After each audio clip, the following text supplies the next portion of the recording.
All right. Hello, and welcome to Hygiene Elevated Conversations and Innovations. So, we have the pleasure of being joined by Angela Steele, who is the creator of the Hygiene Helper. And we are going to dive into what that is, her little pet project, if you will. So, Angela, thank you so much for joining us and welcome to the podcast. Thank you for having me. This is exciting. Well, we are very happy you're here, and we got to meet you at Under One Roof, which was a lot of fun, of course. Yes. So I want to know a little bit more about your journey as a hygienist. Okay. How long you've been a hygienist, how long you practiced, are you still practicing? All of those fun things. Amanda, I actually started in dentistry in 1977. I was out of high school. I started college, but just doing some kind of the basics because I really didn't know at the time what I wanted to pursue. And there was a dentist that I had gone to see one time for an appointment, and he asked if I would consider being an assistant. And that at that time, you could actually be trained on the job.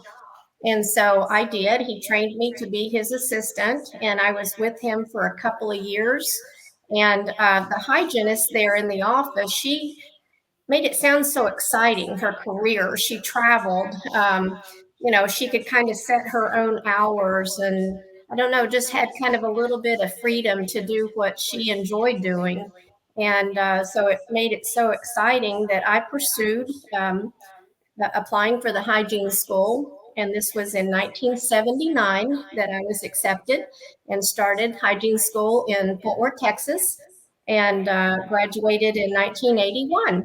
And so I've been a hygienist ever since. I still have my license in Texas, even though that we moved to Hot Springs Village, Arkansas 3 years ago.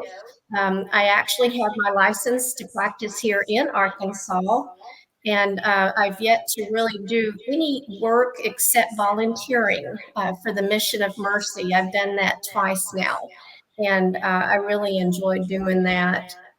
I have just put my hat in the ring to do a little temporary work, and I'm going to pursue some of that because I enjoy working. I love my career.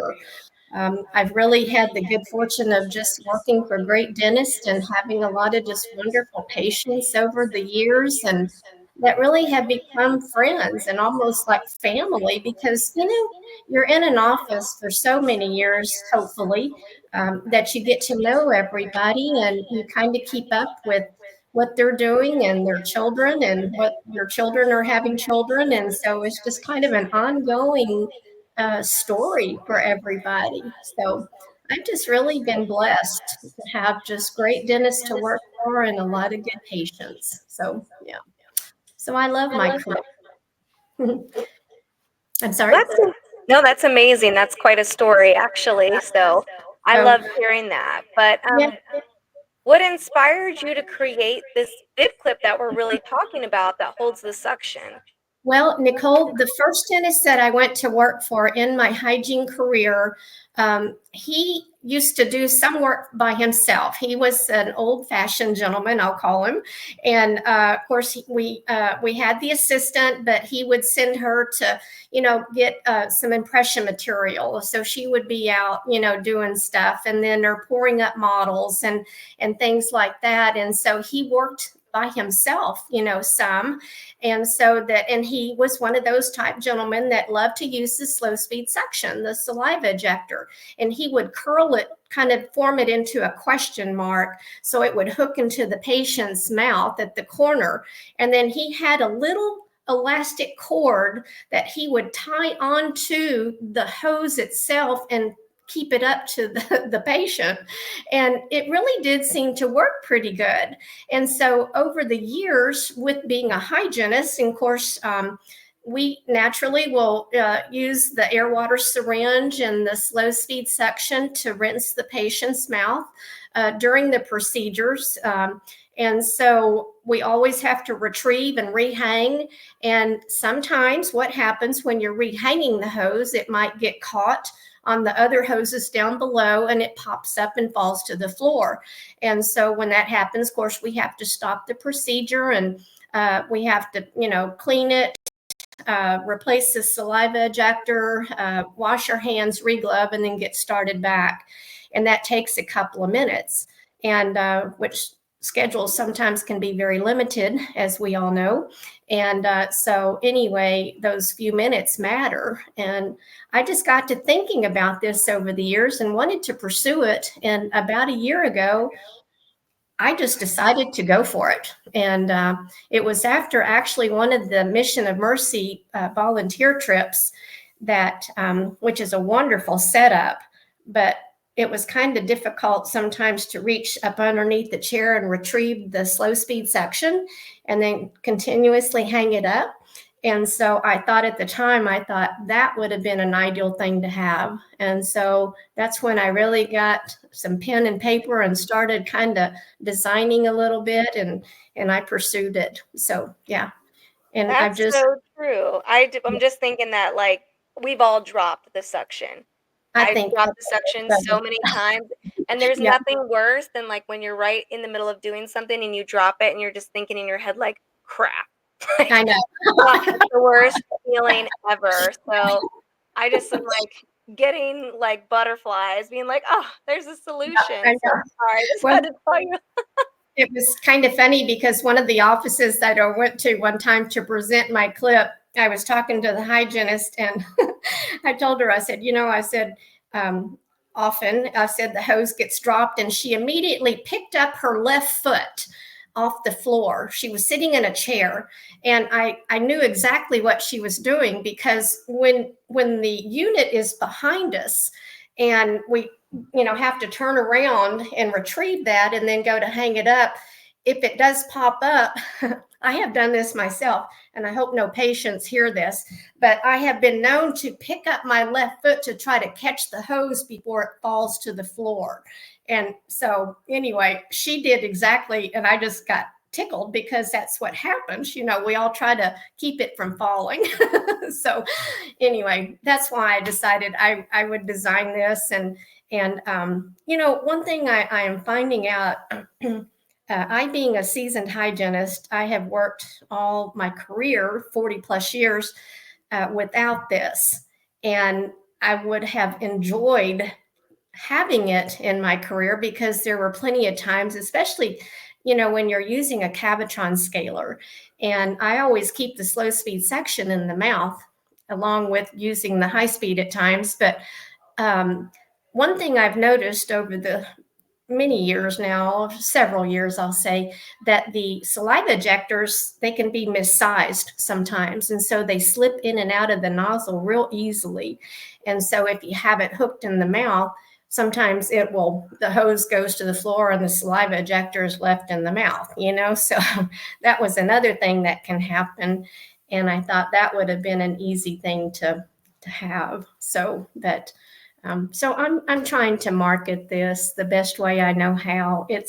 It's a little difficult. I'm trying to pursue maybe even going into the hygiene schools to present it to new grads that might be coming out of school soon, and try to get them interested in using this. And so I'm just trying to figure out how to market this the best way. And of course, having a podcast is a great thing. So I can hope for that. So, yeah. Yeah, I think the school idea is a great idea. I'm a recent grad. I just graduated about 6 months ago. And when I was in school, thank you. When I was in school, we were given the Relief, which is a newer product as well. And it's kind of sad to say, but I can't function without it. So, when you're taught away in school and it takes a really long time, to try and do something different, but I can't, Right. use anything else. So I think that that's a really good avenue for you to try. Absolutely. Yeah. And it's a hands-free thing, and it's more secure. So I think that's fantastic. Yeah. Well, and, even upon designing this, my husband, he's real good about drawing. And so I had in my mind what I wanted on the clip itself. And then so he took some pen and paper and drew it out for me, and I would ask him to tweak it a little bit, and then there it was. All of a sudden, it's like, that's exactly what I want, because I needed something that was lightweight, but flexible, but also sturdy enough to hold a shape. And so we started researching a little bit, talking to metal fabrication companies, and found out that I needed to speak to a wire forming company, and there happened to be one in Missouri. And so I got connected with them and sent the design, and they sent a little sample, and I said, I need to have it a little bit different. And so working together, we got it just what I think is a perfect little clip. Of course, I shouldn't say perfect, but it's what I wanted. It's what I had in mind. And because it goes on very easily, and then just a little push of the clip, it comes off easily. And but it still stays real snug to the hose while in use. And I started out with the ball chain for the length, but then I found out I liked the silicone cord, which is latex free. Also, it's autoclavable. And so that was my purpose, is needing something that could be autoclaved. And so I found a company actually here in Hot Springs. It is a Alliance Rubber company that actually extruded the silicone cord for me. So it worked out perfect. I could see what they were doing, and they cut it in lengths for me. And so that really was an asset right there, having that company, so I could go and see what they were doing. And then also one of the other companies that I have contacted and are using, they do the assembly of the clip for me. And it's a company that employs challenged people, physical and mental challenges. And so they have the setup, and they take the clip and the cord and the little alligator clip at the end, and they assemble it for me. And then I have the little bags that I give them, and they put them in the bags with a little card. And so I get to use that company, and which I like that. I like to be able to help those people, and they're helping me. So, yeah. So it's really worked out in my favor that I've been able to find all these other companies to connect with and get this going. So it's worked out real well. Yeah. There's always so much behind the scenes, like from idea to actual physical product in your hand, that you never realize and never think about. Yeah. So what was probably the biggest surprise or the most difficult one in this whole process for you? Dimensions, because I had to make sure that the clip, as I said, that would kind of snug, fit on it snug enough, because I didn't want it coming off. And so I went into a Patterson's warehouse one day that's not too far from Hot Springs. And I asked them if I could just take a look. They had a chair set up. And so I went over there, and I took my little tape measure, and I measured the diameter of the hose. And so that's what I started with. But so I had the wire forming company manufacture the clip with that dimension. But then I happened to go into another office one day, local office, and their hose was a little smaller. And I thought, uh-oh. So I had to kind of revise that enough that the wire forming company had to kind of redesign and kind of make it a little bit more snug, because I think I would go with the smaller version, because the larger hose, it would fit on that too. It's flexible enough to go on and off okay. But the smaller hose was what my concern was, because the initial clip was too big. And so it was coming on and off too easily. And so now I think I've got it. But I guess just with dimensions and the length of it, to make sure that I would attach it to myself, and kind of lay back and pull it up to fit in my mouth to make sure that the length was appropriate, because I had one hygienist tell me that a friend of mine actually back in Texas, I gave her one to try, and I had it at about a 6-inch length at the time, the cord. And she said that was a little bit too long because it draped too low on the patient. And so when she went to retrieve it, she didn't want to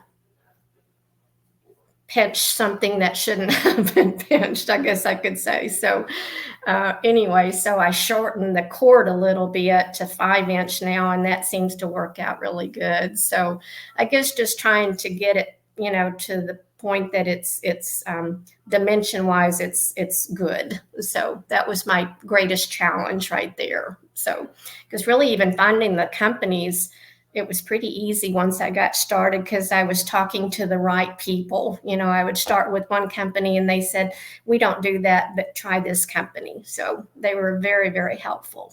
So that worked out really good.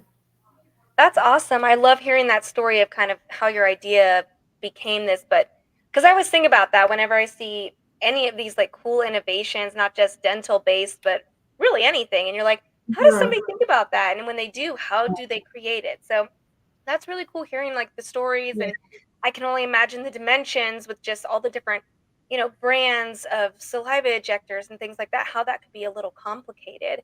But, how would you say that your bib clip really improves efficiency in the operatory? And what are some of the best benefits that are not just for the hygienist, but also for the patient? Well, Nicole, I tell you, one thing that I do know, practicing the many years that I did, patients like to have their mouth suctioned. They don't like having any type of fluid in their mouth. I've had them ask if they can hold it, and they use it often. And so just having the clip right there that is so readily available to the dental professional, being it the hygienist or even the assistant or the doctor himself, it's just retrieved right there at the shoulder area and immediately placed, in the patient's mouth, or it can be kept in the patient's mouth. And so they don't have to continuously retrieve and rehang. So, it's a time saver, if what I'm really calling it, because it does save time from retrieving and rehanging and accidental drops, to have to stop and clean it. But also I call it a little money saver because every time that it drops to the floor, dental supplies cost, and we have to replace the saliva ejector. We have to use more gloves. And so that adds up over a period of time. So really it benefits time and money in procedures. So that's what I'm kind of going with. So anyway, and I think it's just, it's a benefit, for the hygienist, especially. That's who I designed it for, because that's what I am. And I just knew that it would benefit me to have one because, like I said, even at the Mission of Mercy, it was not as easy to retrieve it. And so having it just right there, it was a benefit to the patient and myself.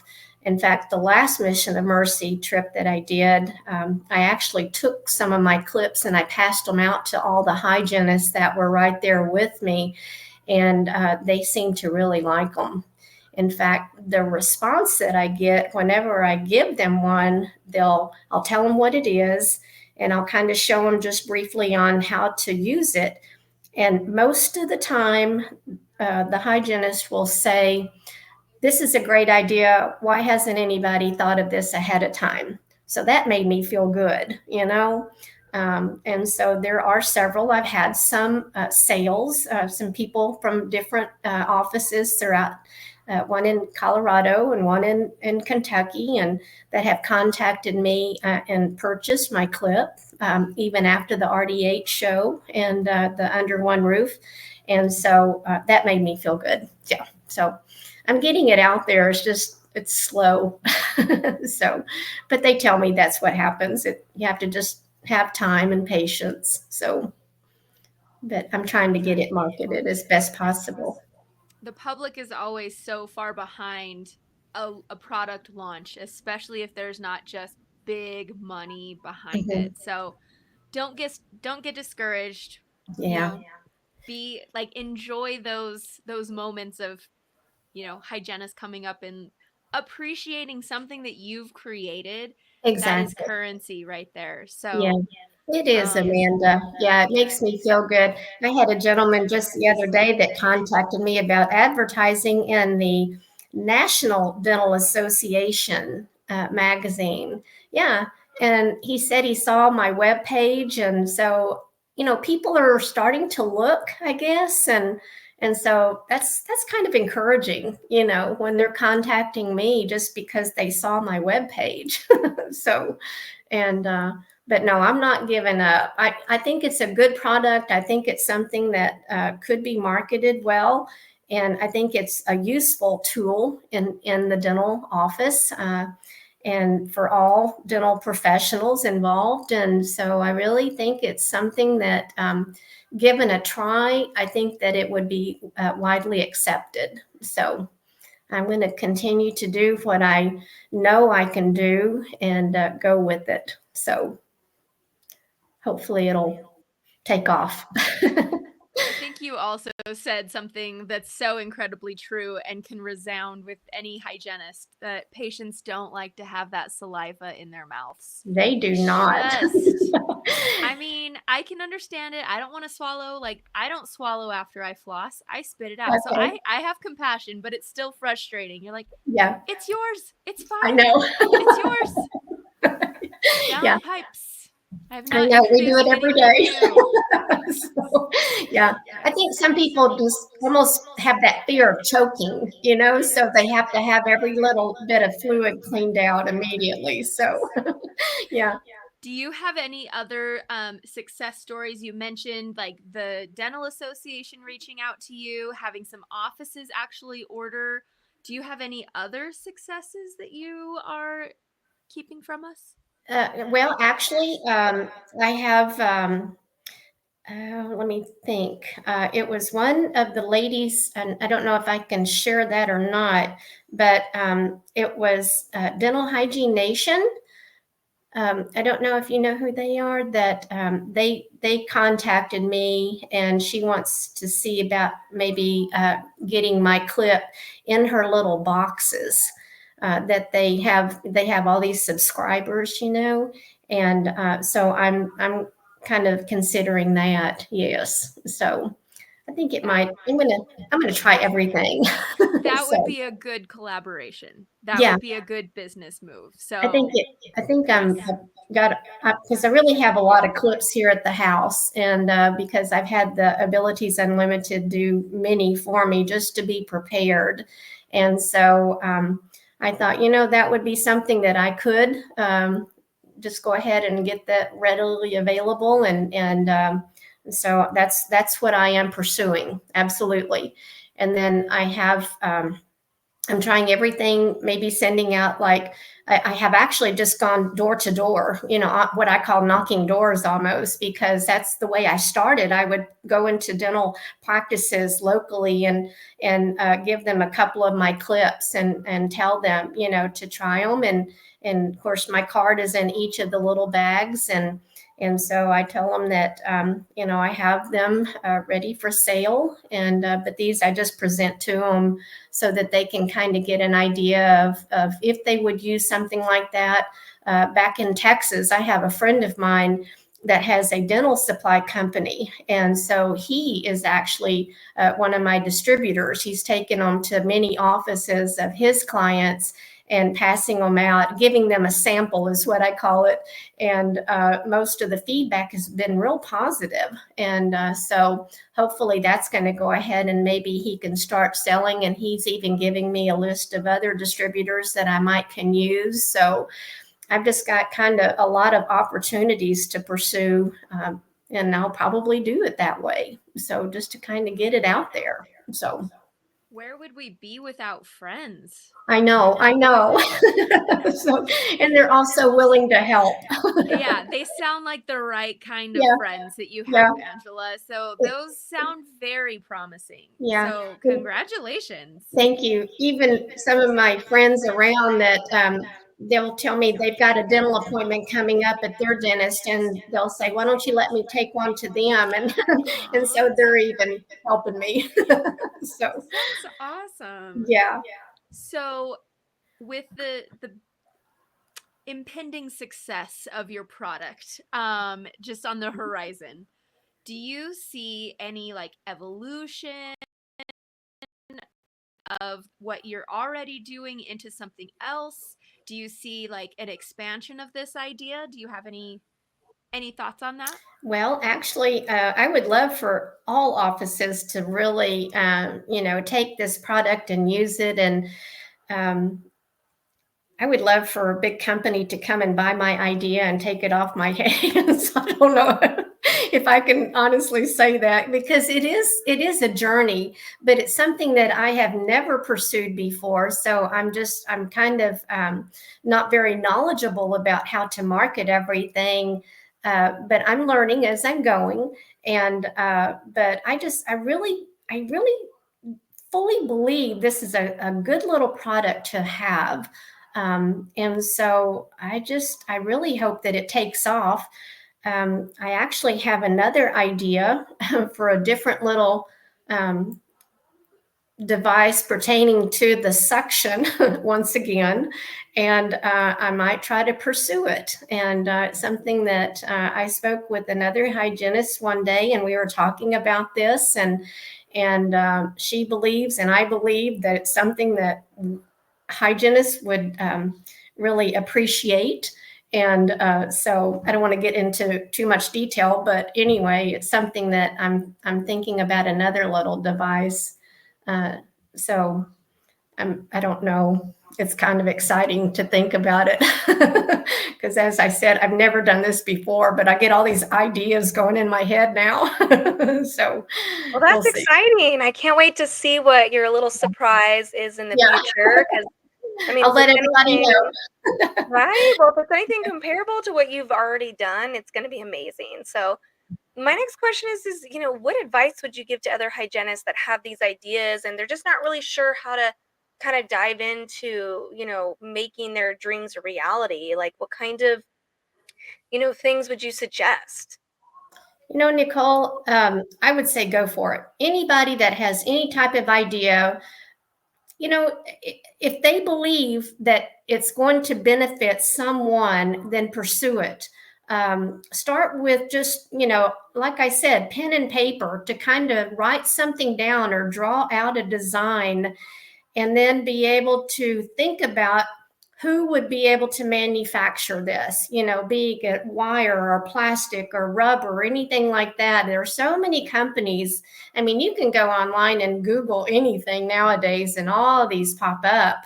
And so just start with something, because even when I was considering the wire for the clip, I was in Texas visiting some family, and I happened to just stop into a metal fabrication company one day. The nicest gentleman that I spoke with, I told him kind of what I was doing. In fact, I actually showed him. Most companies, you want to have an NDA signed, a non-disclosure up front. But this gentleman, I was asking him about the metal, the wire, and I showed him what I was wanting to do, because I actually made one out of a paper clip. And so I showed him, and I told him kind of what I was needing, like a non-magnetic, they're stainless steel. I needed to have that. And so he told me, he said, "We don't do that, but this is who you need to talk to."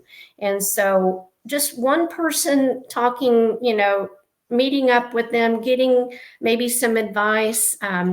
There's always so many people out there that are willing to help. It's just amazing, the journey that I've been on, and meeting the nicest people, and they guide me on who to talk to, or what I need to pursue, or what I need to look up.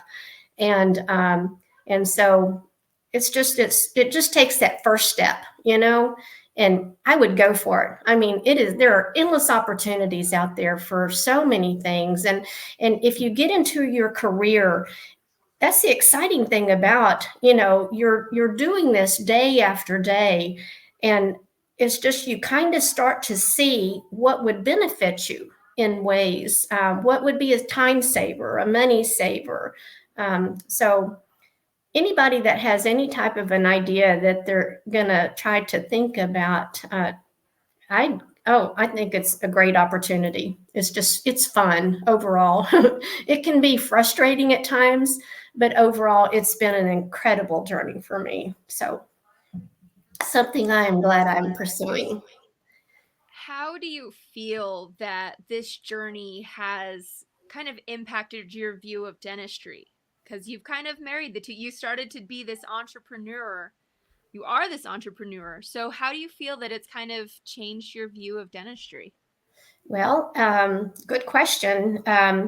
You know, when I think about something that might benefit people, professionals, it's just, you just really want them to take hold of it and try it, because I really think it would benefit.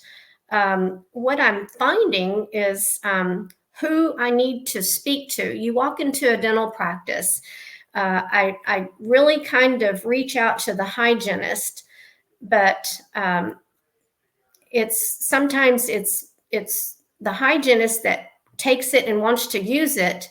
But the dentist or even the office manager are the ones, that you might need to approach financial wise, because they're the ones that usually make that decision. And so I'm trying to kind of figure out who would be best approached to be able to pursue, buying clips for the office. And when I'm talking about the clip, I'm trying to encourage one per patient, because they are autoclavable. I had a dentist one time that I was showing one to, and he said, "Oh, well, these are great." He said, "I could just use one all day." And I said, "But think of splatter," because there was a lot of splatter in dentistry. And he said, "Yeah, I didn't think about that." And so anyway, I'm trying to figure out who to approach to market these best, for purchasing, because, as a hygienist, we all want certain products, but we don't usually make that final decision. I'll say it's, there's budgets that we have to deal with and things like that. And so, but then the dentist is the one that usually allows the office manager to kind of take control of the budget. And so I'm trying to make sure who I speak with is who gets the job done. So that's kind of a challenge for me right now. So, but that's pretty interesting though, that how you kind of like brought that all the way back around to like having to find the right person to buy the product, because that is so true. It's not just, I mean, we can like it all day long, but we're told no for so many different things in so many different ways. Yeah. And kind of following back up with the dentist that was saying he could use one all day long, I actually just recently learned, and I don't know if this is a new thing. I have no idea. I've been in dentistry for 15 years as an assistant, and I didn't know that actually OSHA requires you to change your bib clip per patient. I just learned this like 2 weeks ago. Had no idea. So I've never worked in an office that even did that. So I think that that's incredibly smart that you made it autoclavable, and that might even be something that you can market to them. Well, did you know that, OSHA says you should do it every single patient? So it's just kind of a cool thing, because we're just now implementing that, and that's been really very strange to do, but interesting. Well, when people are interested in, like, they've heard all this and they're like, wow, I want one. So how do people find you? How do they find your product? Nicole, I have a web page, and it's www.ahhelper.com. That stands for A Hygiene Helper. And so they can look at my little video. On my webpage, I have a product. I have about how it kind of tells my story a little bit about how I got started, and and then how to purchase my product, that they can either call me. I have an email. And so, yes, that's just, it's readily available for shipping. I usually try to ship it the same day, if not the next business day. And so, yes, ma'am. And I haven't put a price on the web page, but I've kind of, speaking with a friend of mine that has the dental supply company there in Fort Worth, he kind of guided me a little bit on maybe what to ask for. And I'm keeping it under the $10 mark. So I'm going with about, I'm thinking maybe like $8.99 per. So, because that's reasonable. And in dentistry, of course, as we all know, products are expensive, and even your little 2x2 gauze squares are a few cents each. And, so I'm trying to keep it within a price range that they wouldn't really question it too much. So, but yes, that's, you can always even Google a Hygiene Helper, because I have my video even on YouTube. So, and so I'm on that, and it gives some information on how to contact me. And so, yes, but mostly through my web page. Yeah. Well, I think you are definitely going to succeed. I hope all the best. I hope a company is going to come buy you up and retire you from this, and so you can move on to your next entrepreneurial endeavor. That's right. And create more fun stuff for us practicing hygienists. I would love that, Amanda. I really would. So, well, we love to wrap up our podcasts by asking our signature questions. So I will start. Okay. What piece of advice do you wish you would have learned in hygiene school that took you years to learn as a hygienist? How to go from start to finish in 1 hour. No, I'm just kidding. And of course, in hygiene school, we always had a half a day per patient. But when you get into the real world, it really has kind of shortened that. But, I guess what I could say is, even though in hygiene school, we were always so focused on doing everything perfectly to get that checked off, and I know that I have never been a perfect hygienist. I have tried to do right by my patients. The dentist that I first started working for, he gave me two sentences of advice. He said, number one, he said, be gentle. And he said, and the second thing, he said, you're going to see them back in 6 months.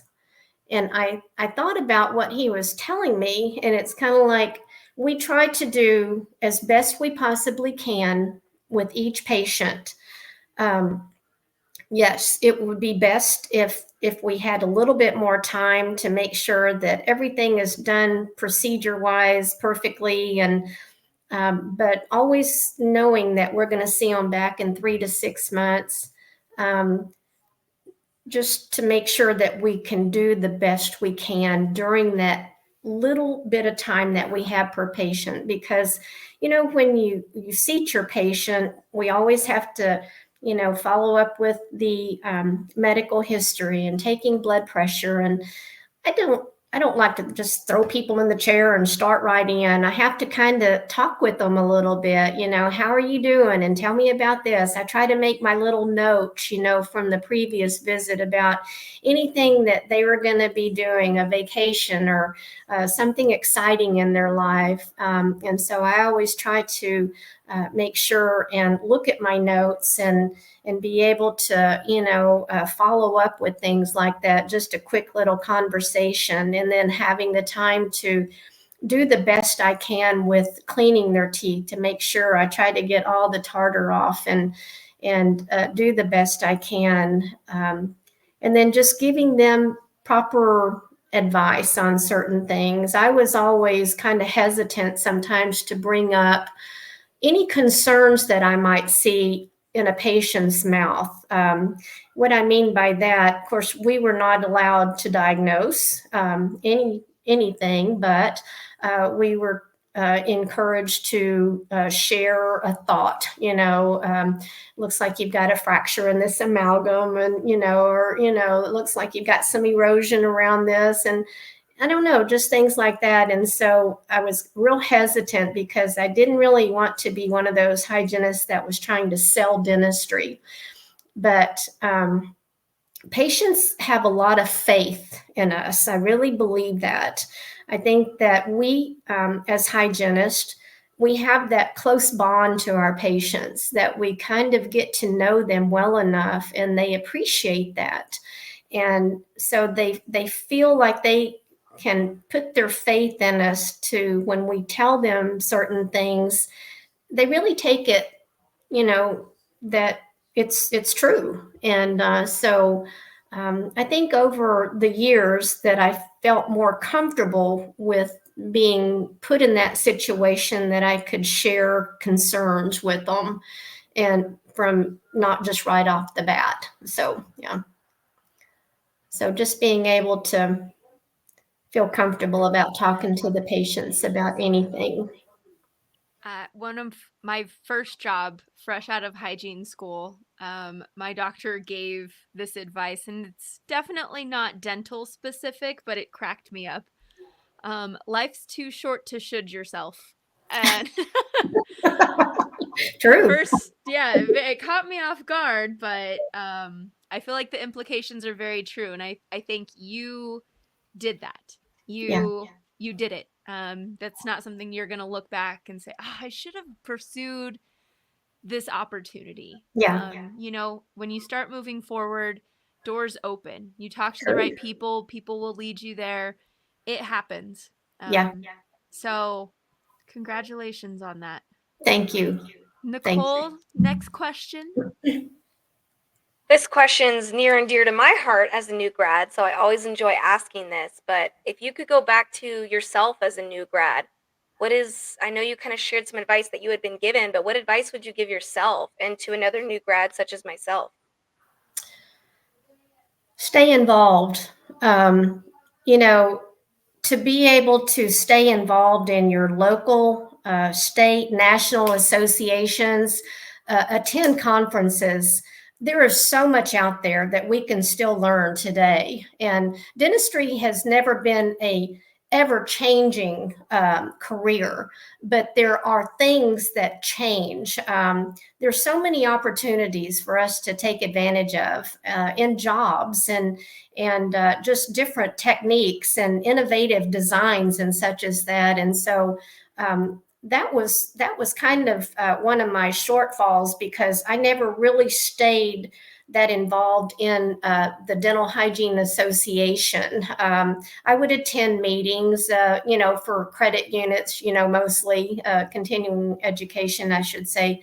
But just being able to have a voice, to voice your opinions, and to stay really just involved in all that throughout your career, because it's such an exciting career to be in. And it's just something that the most of us that are involved in hygiene, it's a close-knit group. We're very accepting of everybody, each other, I should say. And I've made a lot of friends over the years that I've been in hygiene. I have a lot of hygienist friends still. Some are retired, some are still working, and it's just to be able to stay involved with everybody. Go to those conferences. Really, just kind of don't ever stop learning. Yeah. So just stay up on the latest of everything.